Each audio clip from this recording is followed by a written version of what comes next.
wabarakatuh.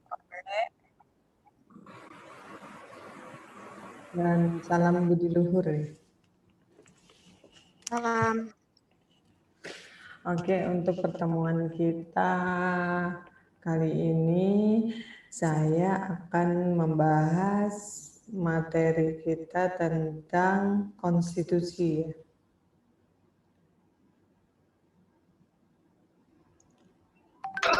Iya, Bu.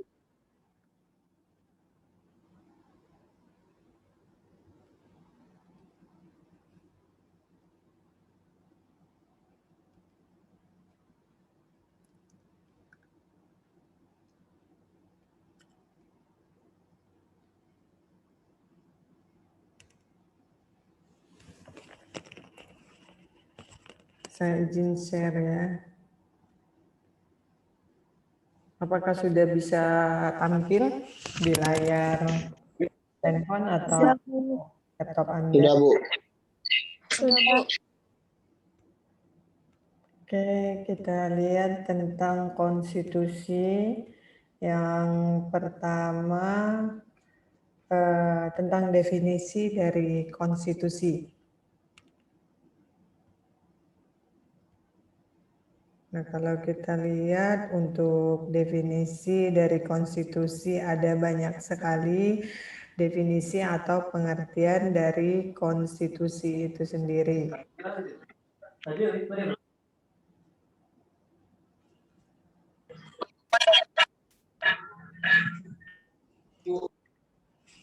Bu, maaf Bu, ada yang belum di ACC Bu. Oh iya, bentar ya.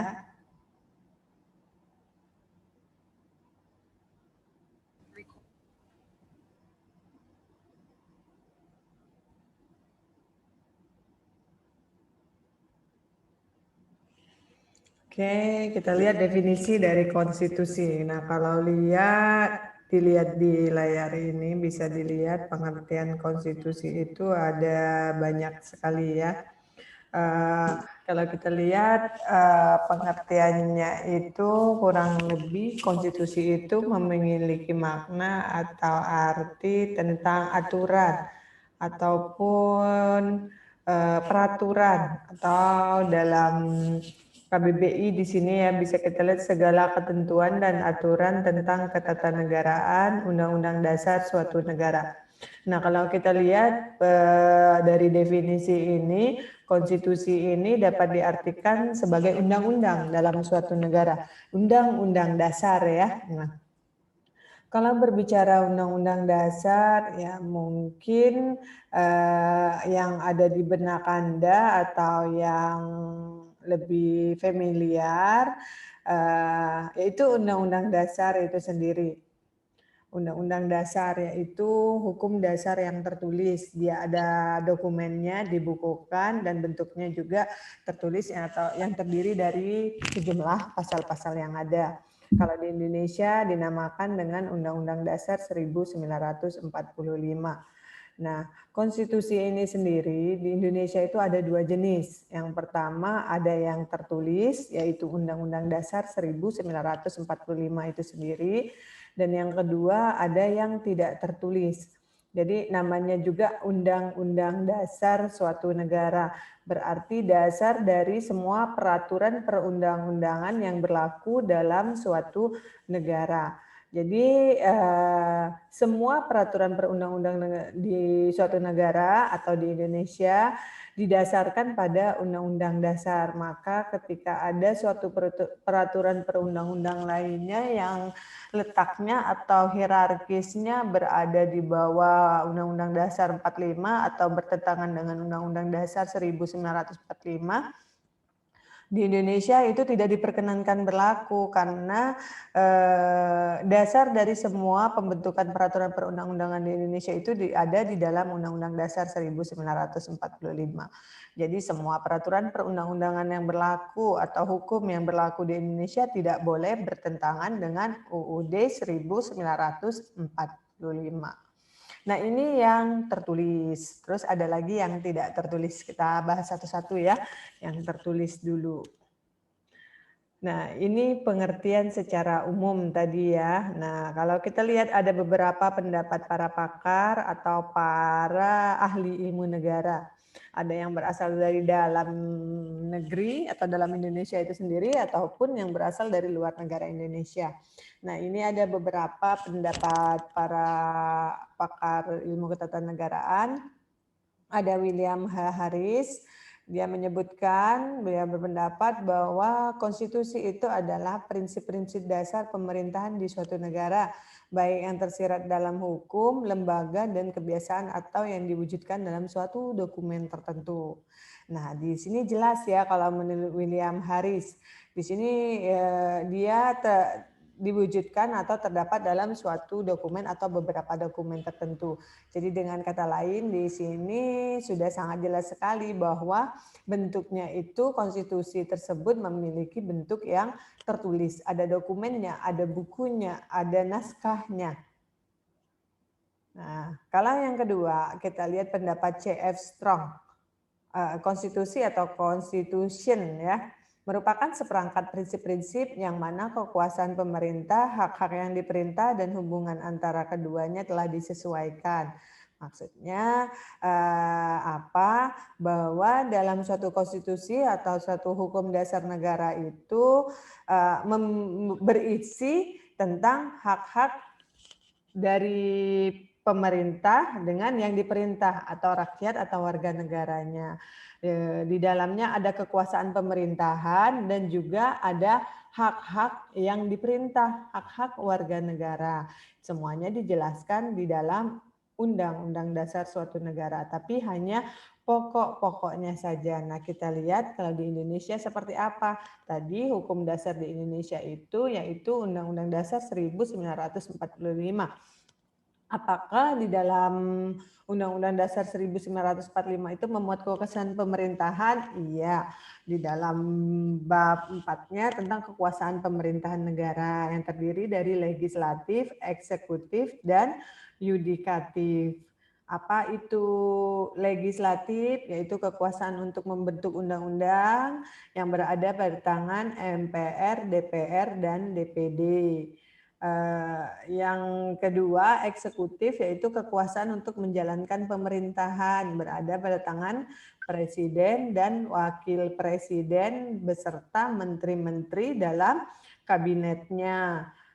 Yang ketiga ada yudikatif. Apa itu yudikatif? Yudikatif adalah kekuasaan kehakiman, kekuasaan menjalankan kehakiman berada pada tangan Mahkamah Agung yang menaungi semua lembaga peradilan di Indonesia, pengadilan negeri, peradilan tinggi, peradilan tata usaha negara, pengadilan agama.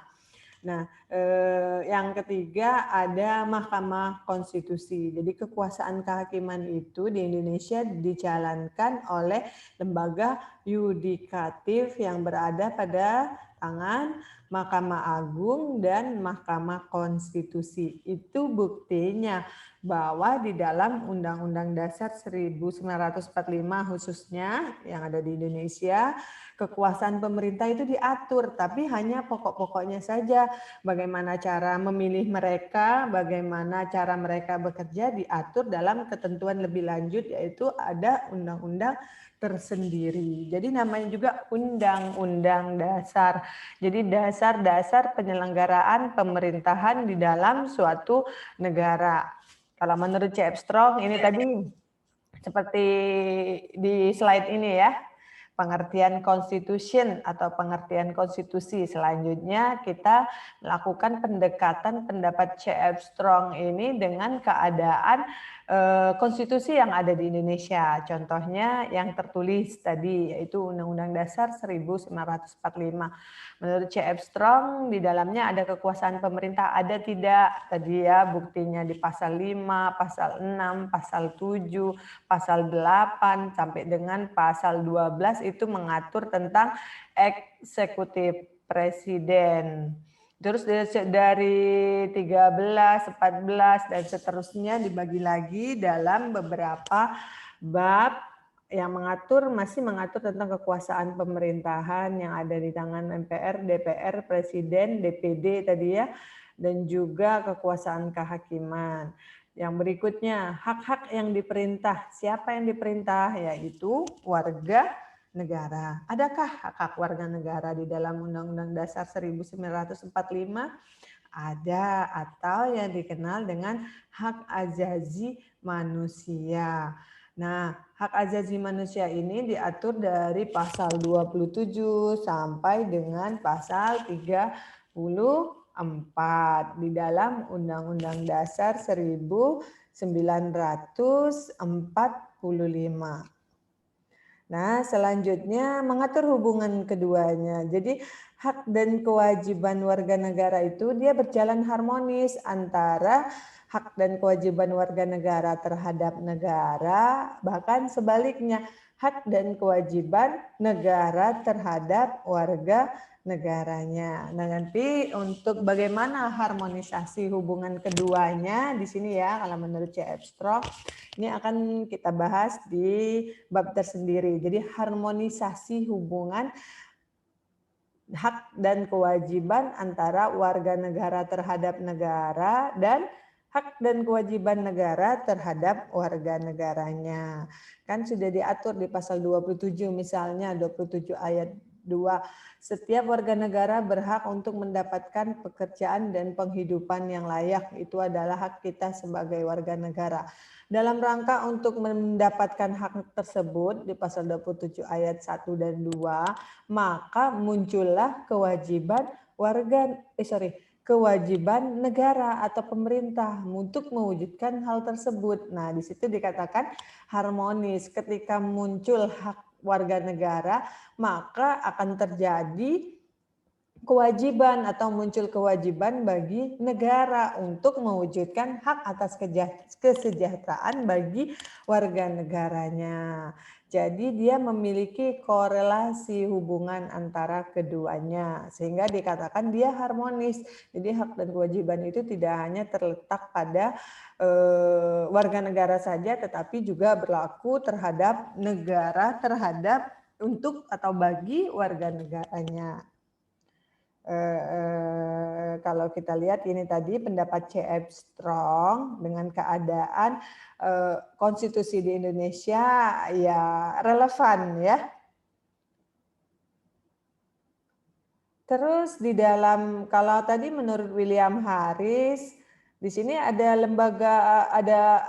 lembaga negara di dalamnya ya yang diwujudkan dalam suatu dokumen. Apa saja lembaga negara yang ada atau yang disebutkan atau yang ditetapkan di dalam Undang-Undang Dasar 1945.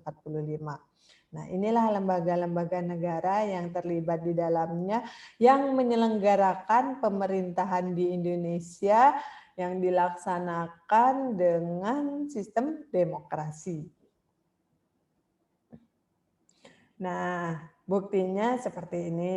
Diatur di mana saja dalam Undang-Undang Dasar 1945 kalau di Indonesia mengenai MPR, bagaimana mengubah dan menetapkan Undang-Undang Dasar itu kewenangan MPR melantik presiden dan wakil presiden, memberhentikannya, melantiknya, memilih presiden dan wakil presiden jika terjadi kekosongan. Nah, terus syarat-syarat pemilihannya, siapa saja yang berhak mencalonkan diri sebagai presiden dan wakil presiden, itu diatur dalam undang-undang tersendiri.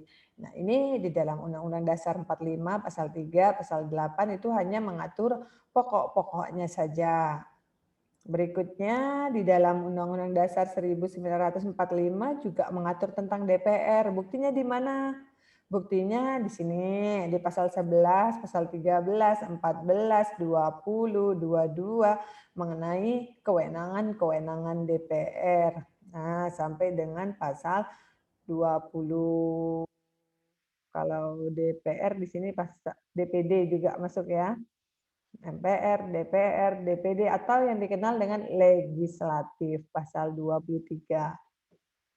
Berikutnya ada lembaga negara yang namanya DPD, Dewan Perwakilan Daerah.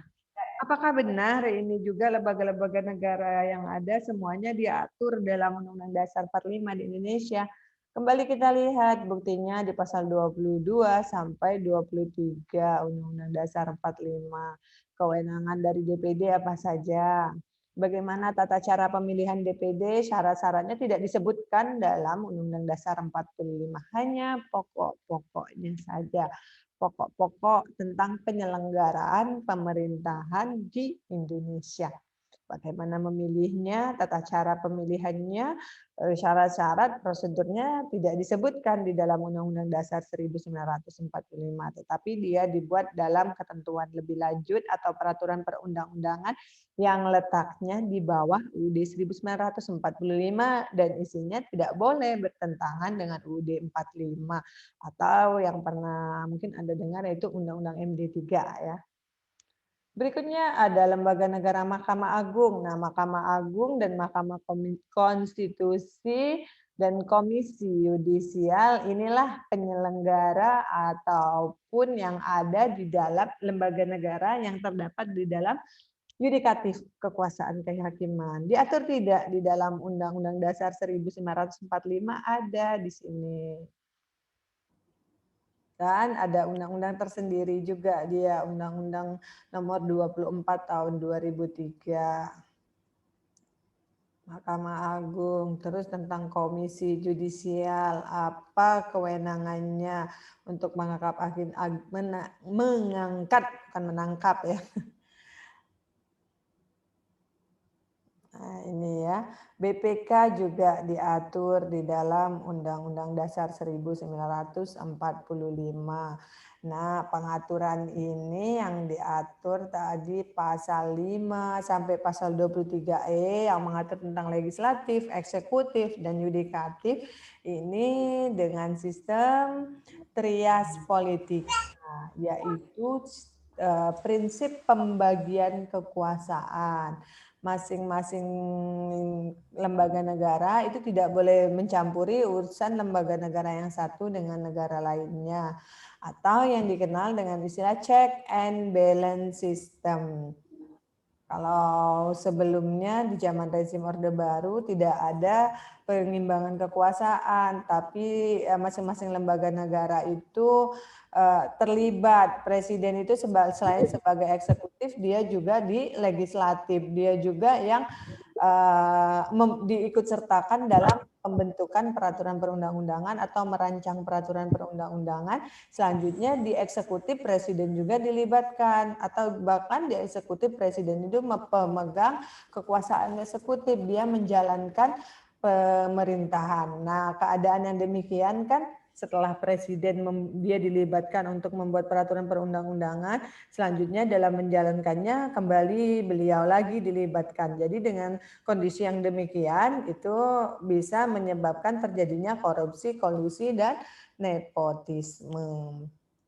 Nah, itu yang direform, yang diperbaharui, yang diperbaiki pada zaman rezim Orde Baru. Oleh sebab itu, di tuntutan reformasi, hal pertama yang ingin dirubah atau ingin direform yaitu amandemen UUD 1945. Mengapa tidak turunkan Soeharto misalnya? Soeharto sudah turun pada saat itu, di 21 Mei 1998 melalui pidato kenegaraan pada saat itu Presiden Soeharto menyatakan mundur dari kursi kepresidenannya dan digantikan oleh B.J. Habibie pada saat itu ya.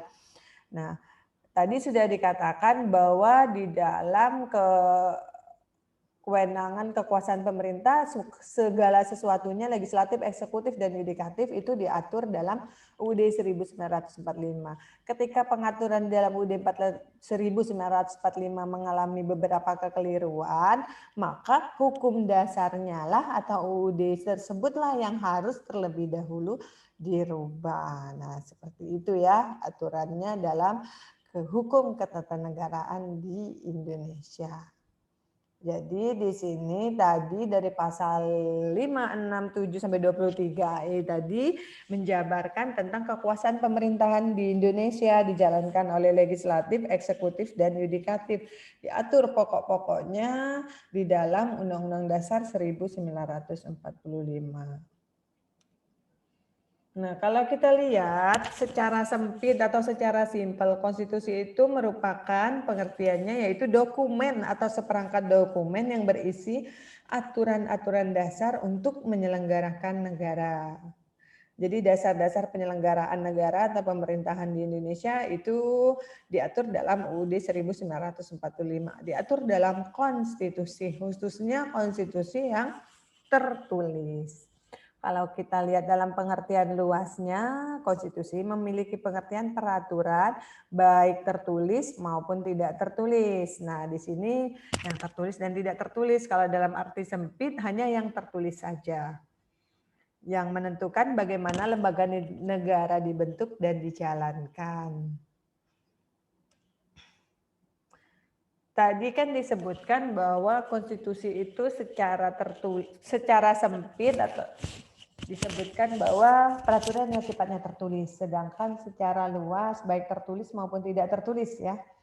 Dari pasal 5 sampai 23E tadi ya, yang mengatur presiden, MPR, DPR, DPD sampai dengan BPK tadi ya di pasal 23E UUD 1945 itu yang kita bicarakan itu adalah konstitusi yang tertulis.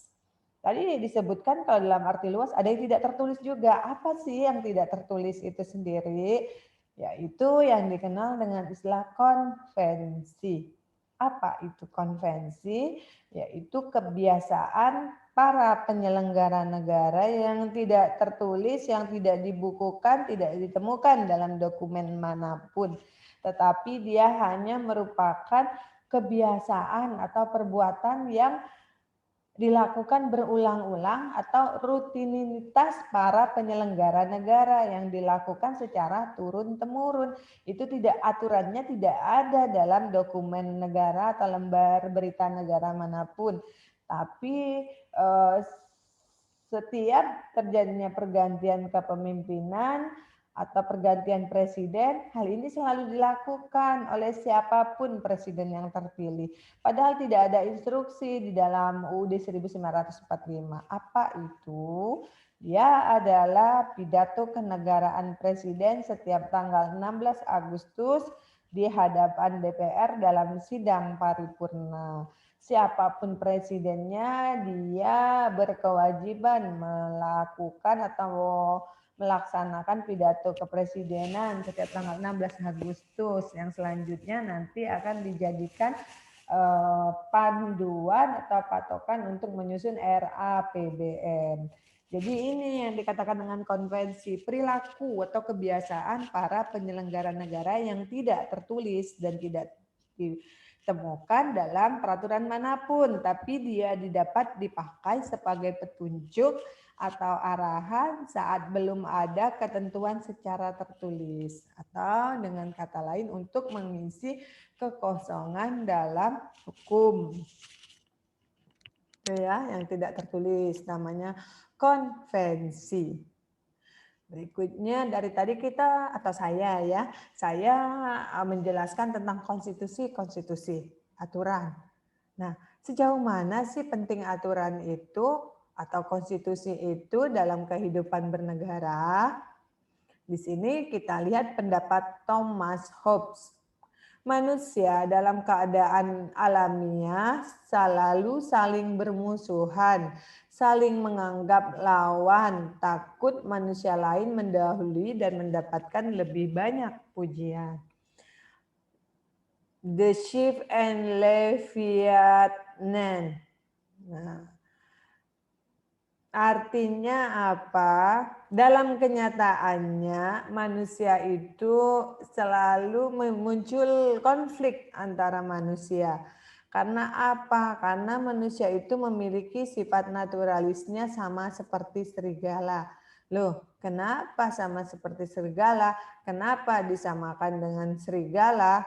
Karena manusia itu memiliki sifat naturalis yang selalu ingin berlomba-lomba atau ingin mengalahkan individu yang lainnya. Dalam keadaan yang demikian, ketika tidak ada konstitusi atau ketika tidak ada aturan, maka tanpa disadari karena keinginannya untuk menguasa dan muncul sifat mempertahankan diri ya setelah kita ingin dikuasai orang lain, tentunya kita tidak menerima begitu saja. Kita memiliki prinsip kita sendiri, kita harus mempertahankan diri kita sendiri agar kita tidak bisa atau dikuasai atau ditundukkan oleh orang lain. Keinginan untuk dihormati, disegani, dan dipuji, semua orang memiliki sifat seperti itu. Ketika tidak ada aturan yang mengatur antara serigala yang satu dengan serigala yang lainnya atau individu yang satu dengan individu yang lainnya, maka sifat naturalis manusia yang ingin dikuasai, ingin dipuji, ingin dihormati, atau ingin berkuasa tadi akan rentan konflik, bahkan saling menghantam. Siapa ini burung ya? Tolong dimatikan mikrofonnya. Atau dalam adagium Thomas Hobbes, manusia adalah serigala bagi manusia yang lain. Halo, tolong dimatikan mikrofonnya, di-mute. Manusia itu memiliki sifat naturalis sama seperti serigala, yaitu manusia adalah serigala bagi manusia yang lainnya. Maksudnya ketika tidak ada aturan, ketika tidak ada konstitusi, maka manusia akan saling memangsa, akan saling menindas. Menindasnya dengan apa? Dengan kekuasaan, kewenangan, dan jabatan yang dimilikinya. Itulah yang membuat manusia itu dikatakan memiliki sifat naturalis seperti serigala, selalu ingin memangsa, selalu ingin menang, selalu ingin dihormati, disegani, dan dipuji. Kalau tidak ada aturan, apabila tidak ada yang menghormatinya dan tidak memujinya, maka dia akan menindas. Yang besar yang memiliki kekuasaan akan menginjak dan menindas yang lemah, yang kecil, yang tidak memiliki kekuasaan. Saya contohkan, ketika perekonomian dihentikan 1 jam, tidak akan mungkin menimbulkan korban, orang akan langsung banyak mati kelaparan.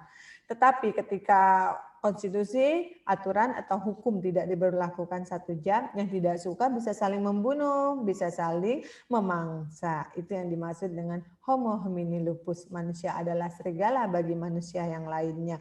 Oleh sebab itu dibutuhkanlah aturan atau konstitusi, apalagi dalam konsep bernegara. Aturan atau konstitusi itu sangat penting sekali. Selain mengatur warga negara, juga dia mengatur pemerintah. Karena ingat, pemerintah itu memiliki kekuasaan dan kewenangan. Ketika dia tidak dibatasi dengan konstitusi, maka akan muncul kekuasaan yang otoriter. Tirani akan muncul dalam negara itu sendiri. Karena pemerintah memiliki kekuasaan, dia bisa saja memaksakan kekuasaannya kepada rakyatnya. Hal itu tidak bisa terjadi, apalagi dalam konsep bernegara. Konsep bernegara itu adalah keinginan atau perjanjian dari sekelompok orang atau masyarakat atau warga negara yang mempercayakan negara atau kepemimpinan kepada sekelompok orang tertentu yang disebut dengan pemerintah. Nah, jadi kurang lebih definisi dari konstitusi itu demikian tadi ya. Nah, ini ada beberapa fungsinya menurut Lord James Bryce, membangun dan mempertahankan kerangka pemerintahan. Ada banyak ya, untuk konstitusi atau hukum atau aturan memiliki fungsi yang kedua, yaitu memberikan jaminan keamanan terhadap hak-hak individu warga negara mengenai orang, hak milik, dan berpendapat. Atau hak azazi ya diatur di dalam undang-undang. Dan yang ketiga fungsinya untuk mempertahankan negara kesatuan, karena pencegahan gangguan oleh pemberontakan dan gerakan separatis itu merupakan suatu hal yang menjadi musuh yang utama. Jadi musuh yang utama itu bukan masuknya tentara asing yang ingin bukan memecah belah ya, ingin merebut wilayah NKRI, tapi hal-hal yang ada yang dimiliki dalam diri bangsa Indonesia itu sendiri, justru itu adalah bom yang terselubung yang suatu saat karena keanekaragaman kita rentan terhadap gesekan dan akhirnya muncullah konflik dan akhirnya dia akan meledak menjadi bom yang akan menghancurkan NKRI itu sendiri. Gerakan-gerakan separatisme, keinginan untuk keluar dari NKRI, adanya pemahaman prinsip yang berbeda dari konsep Pancasila yang sesungguhnya yang menyebabkan terjadilah konflik vertikal maupun horizontal. Nah ini ya, menurut Carl Joachim Friedrich, konstitusi itu memiliki fungsi untuk membatasi kekuasaan pemerintah atau penguasa negara agar tidak sewenang-wenang terhadap rakyatnya. Konstitusi juga memiliki fungsi untuk membagi kekuasaan negara, tadi sudah saya jelaskan ya, legislatif, eksekutif, dan yudikatif. Ini sesuai porsinya masing-masing agar tidak mencampuri. Kalau dulu kan eksekutif itu ada presiden dan wakil presiden. Tapi dia dilibatkan juga dalam membuat peraturan perundang-undangan. Kalau sekarang tidak, dalam waktu 14 hari ketika presiden tidak menandatangani suatu rancangan undang-undang menjadi undang-undang, maka secara otomatis undang-undang tersebut akan berlaku. Itu untuk membatasi kekuasaan presiden agar tidak otoriter dan kesewenang-wenangan. Di dalam konstitusi memiliki fungsi memberikan jaminan HAM bagi warga negara atau menjamin hak-hak azazi warga negaranya.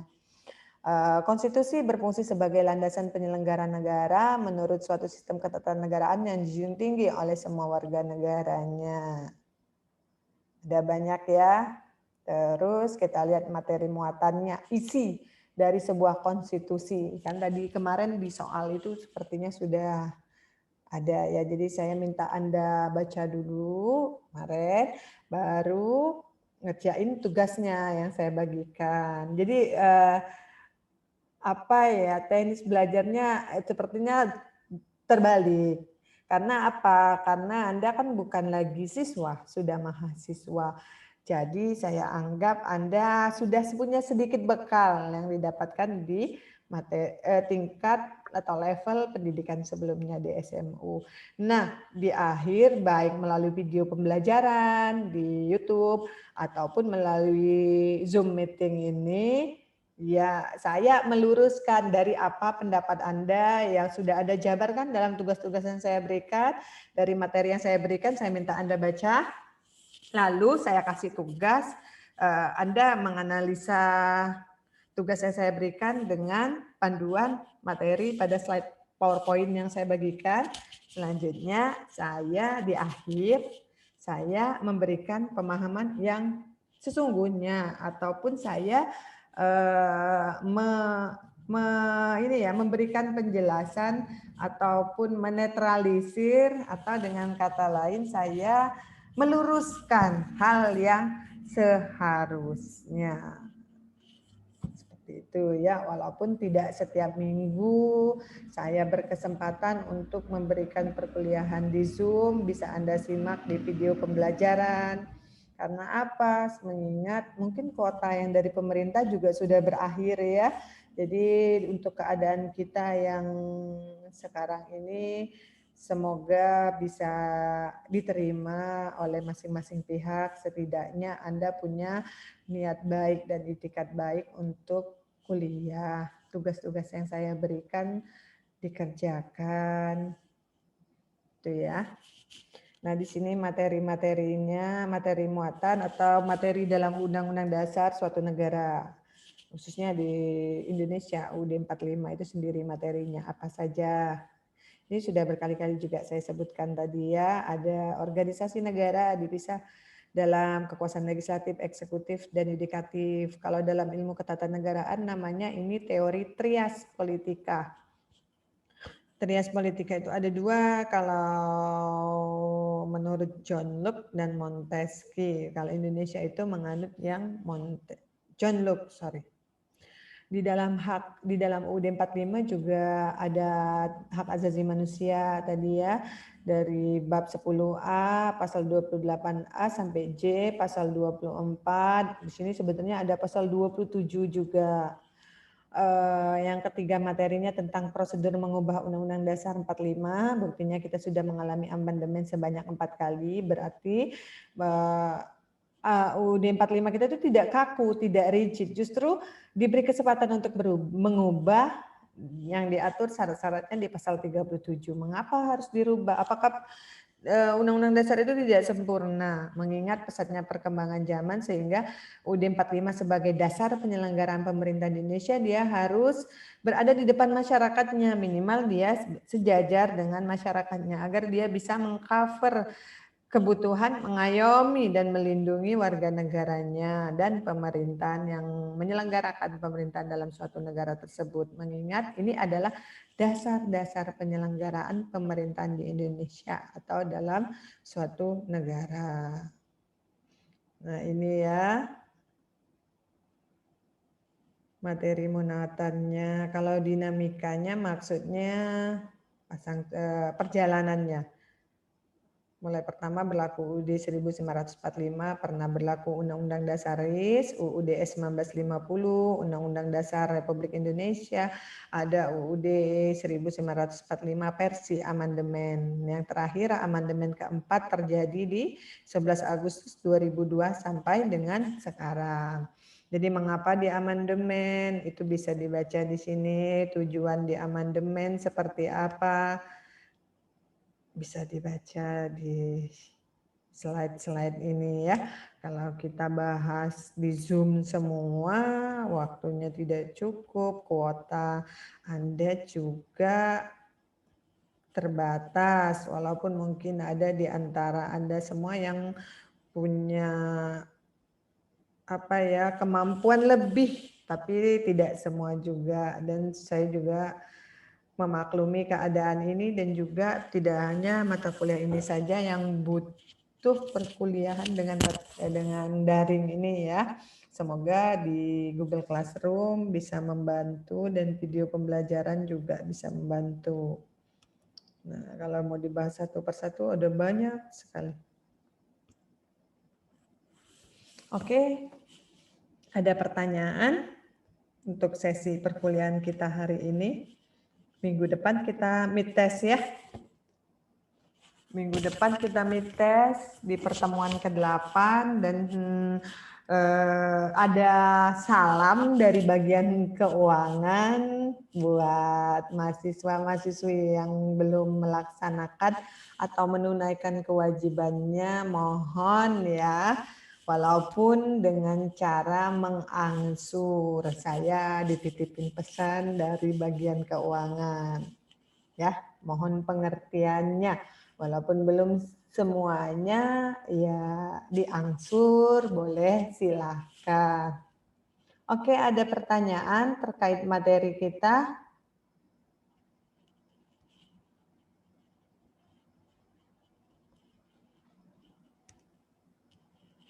Ada pertanyaan, Lola Anggraini, Rifka, Intan Septian, Muhammad Ivan, Tio Alif Utama, Bella Tripadila, dan yang lain-lainnya peserta perkuliahan kita hari ini. Ada yang mau ditanyakan untuk materi hari ini? Absensi di Google Classroom tetap diisi ya. Oke, ada pertanyaan? Jadi UTS-nya kapan, Bu?